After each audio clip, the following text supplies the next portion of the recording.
When the Diocese of South Carolina split from the national church, it didn't shock Reverend Fletcher Montgomery.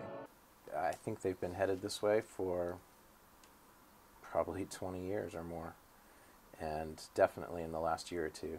Montgomery says his congregation in the Upper State Diocese is largely conservative, and the majority would have trouble with same-sex unions and gay ministers. He also knows the national church has dealt with controversial issues in the past, and he's glad it's dealing with this one now. I'm proud of the church for addressing it.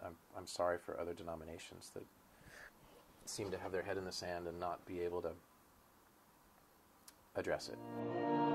The Bishop of the Diocese of Upper South Carolina supports gay and lesbian church members, but he knows not everyone agrees with him.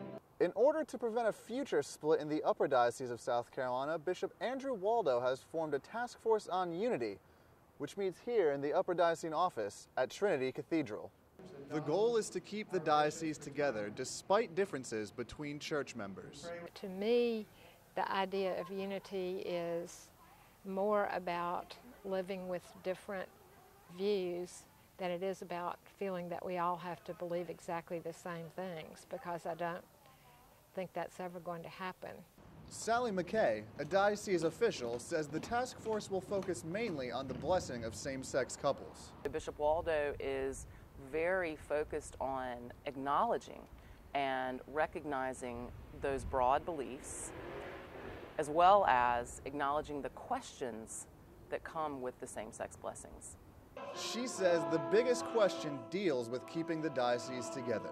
Can we live together and love one another, do mission together, even as we think differently, believe differently about same-sex blessings? Montgomery says he respects traditional church teachings, but he's glad the task force came together.